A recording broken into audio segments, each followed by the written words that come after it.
திருபுவனம் அருகே இளைஞர் அஜித்குமார் போலீசாரால் அடித்துக் கொல்லப்பட்ட விவகாரத்தில் மதுரை மாவட்ட நீதிபதி 2வது நாளாக விசாரணை மேற்கொண்டு வருகிறார். அப்போது அஜித்குமாரின் தாயார் மாலதி, சகோதரர் நவீன்குமார் ஆகியோர் ஆஜராகி இருக்கிறார்கள். கூடுதல் தகவல்களோடு கணேசன் நம்மோடு இணைந்திருக்கிறார். கூடுதல் விவரங்கள் கணேசன். சிவகங்கை மாவட்டம் திருப்புவனம் அருகே மடப்புறத்தில் கோயில் ஊழியர் அஜித்குமார் என்பவர் போலீசாரால் கடந்த 28ஆம் தேதி அடைத்துக் கொல்லப்பட்டார். இது சம்பந்தமாக ஹைகோர்ட் உத்தரவின்படி மதுரை மாவட்ட நீதிபதி ஜான் சுந்தர்லால் சுரேஷ் விசாரணை நடத்தி வருகிறார்.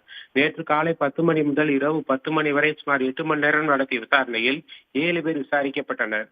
இதில் சிவகங்கை மாவட்ட ஏடிஎஸ்பி சுகுமாரன் மற்றும் இன்ஸ்பெக்டர் ரமேஷ்குமார் ஆகியோர் அடக்கம். மீண்டும் இன்று காலை 8:30 மணியில் இருந்து விசாரணை நடந்து வருகிறது. நேற்று விசாரிக்கப்பட்ட கோயில் ஊழியர்களை இன்று மீண்டும் விசாரிக்கப்பட்டனர். இதில் கோயில் ஊழியர்களில் போலீசார் தாக்கியதை அலைபேசியில் பதிவு செய்த சக்தீஸ்வரனை தவிர்த்து மற்றவர்கள் அனைவரும் திருப்பி அனுப்பப்பட்டனர். இன்று மதியம் அஜித்குமாரின் தாயார் மாலதி மற்றும் அவரது சகோதரர் நவீன்குமார் ஆகிய இருவரையும் விசாரணைக்கு நீதிபதி அழைத்துள்ளார். அவர்கள் இருவரும் விசாரணைக்கு ஆஜராகி உள்ளனர். இவர்களிடம் விசாரணை நடந்து முடிந்த பின் நீதிபதி ஜான் சுந்தர்லால் சுரேஷ் திருப்புவனம் காவல் நிலையத்தில் புகார் அளித்த போது வந்த இடம் உள்ளிட்ட இடத்தை ஆய்வு செய்கிறார்.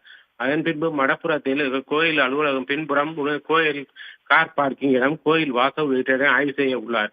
மேலும் தற்போது அஜித்குமாரின் தாயார் மாலதி, நவீன்குமார் ஆகியோரின் வாக்குமூலத்துக்கு பிறகு நீதிபதியின் முடிவு எடுப்பார் என தெரிகிறது.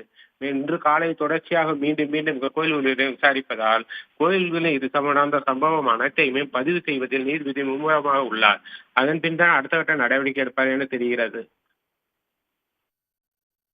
விவரங்களை பகிர்ந்து கொண்டமைக்கு நன்றி கணேசன். உடனுக்குடன் செய்திகளை தெரிந்து கொள்ள சன் நியூஸ் பெல் ஐகானை கிளிக் பண்ணுங்க.